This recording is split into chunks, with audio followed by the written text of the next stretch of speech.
And whenever I hear my brother on the mic, it's like watching Steph Curry in the finals.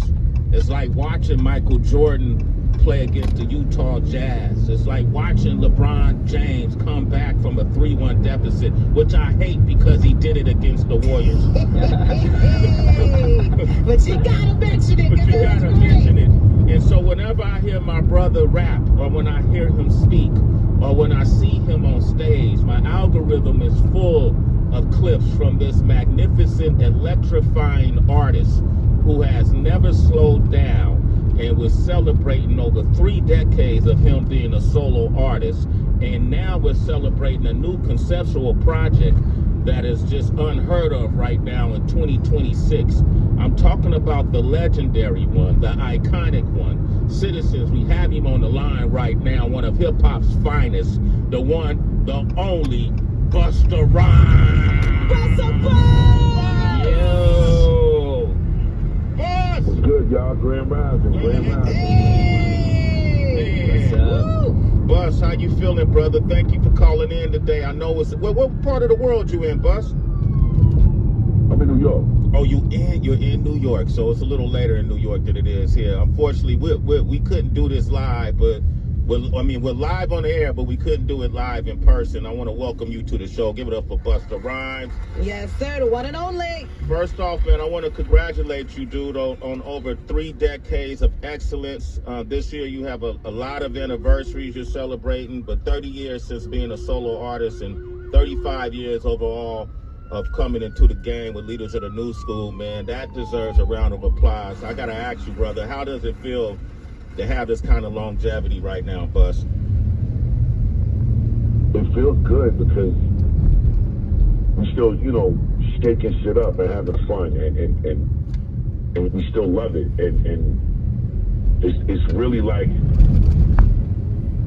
to be able to have this kind of motion and this kind of activity and this kind of energy and this kind of presence currently after all of these years. That's really the fun part. Yeah. You know what I'm saying? So, it's just being able to still love for what you do and while you're still loving to do it. You know what I'm saying?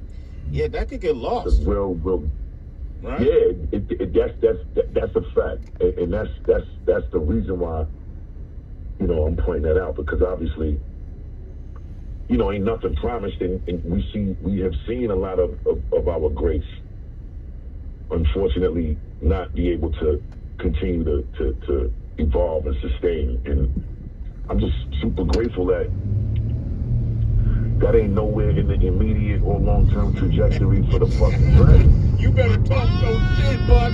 You better talk your shit. Absolutely. You better talk that shit. Ain't nobody can argue against that. Fuck out of here. Buzz is here for I'm getting tired of that. You know what, Buzz? I'm with you on that, because I've been up 3 decades plus 2. Yes, Sway. Thank you. Yeah, man. There ain't no time in the immediate future unless that's something we want to do that will be done. I still wake up hungry, Buzz. I still wake up excited, man. And as an MC, do you wake up sometimes? You gotta jot down a rhyme? You know what I mean? Or a concept? I mean, is that still in you? Nah, because I really like to I like to get to it. In 1 mile, turn right. But I wake up every day with the routine that's been established for a long time now, to just kind of commit to making sure that I go in that studio every day for a few hours. Like I don't really take a day off from the studio. Like even if I'm traveling, I make sure I got a studio that I travel with. My engineer is traveling with me when we go into do these shows and when we touring, because you never want to have that moment where you feel like you capturing something special, but you don't have your shit with you to be able to document it or record it. Yeah. You know what I'm saying? So I always have the hunger to want to go in the lab every day and cook. So we ain't never putting the pots up. We stay cooking. We stay cooking. Busta Rhymes Facts. is here, man. Last time we saw each other, we were hanging out with Dave Chappelle. He here that he did the radio. We had a good time, Buzz. We went to the after party, man, and Ye hit the stage. Talib Kweli, Mos Def, Bus. Everybody was on stage. I think SZA came by later. It was just we had an amazing time, bro. And those times, I'm trying to have as many of those as possible. We were backstage, Buzz, and we were having a long conversation. And I was sitting there looking at you, and I got pictures of you around us back in the KMEL days in San Francisco, and I'm looking at you. It's almost surreal. It's like we're doing quantum leaps into different time, you know what I mean? Into different eras and time zones, but we're still the same people. You know, and it's yeah, man. And so it's to recognize the moment. And even with this project, you know, yesterday you dropped a megaton bomb and made the announcement with Jay Dilla's mom, Ma Dukes, that there's an album coming, Diligence 2. It's a collaborative LP between yourself and the late great producer legend Jay Dilla. This is a sequel to the mixtape you did using Dilla's beats called Diligence almost 20 years ago. So it's like a quantum leap happening all over again, man. Tell us about this one and the importance of it to you.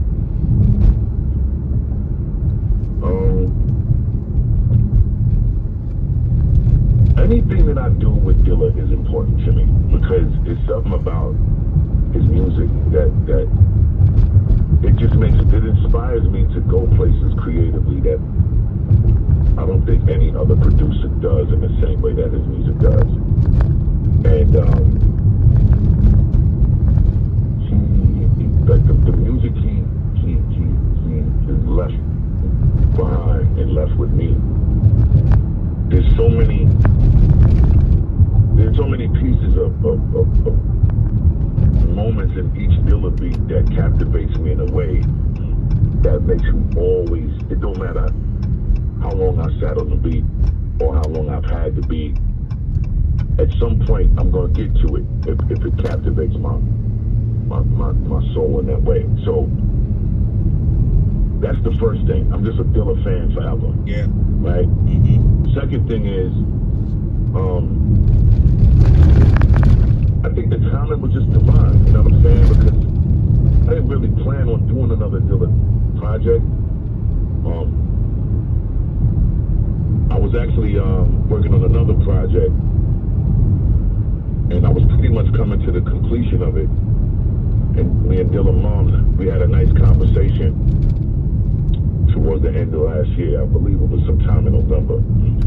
And first of all, big shout to Ma Dukes. Dilla's Moms is one of the most incredible. She's amazing. And one of the most beautiful people in the planet. You know what I mean? So big shout to Ma Dukes, man. And yeah, but she was having a conversation with me, and it was in reference to Dilla Day and Dilla Month of 2026, which, you know, they celebrate annually in February. And we were just trying to figure out what could be done for him that would be special to celebrate him.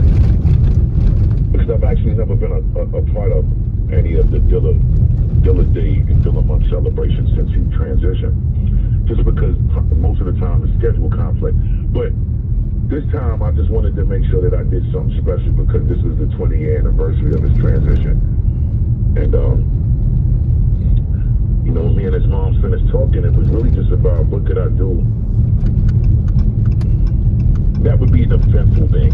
You know what I'm saying? Like having a Dilla song is something that people know me for doing already.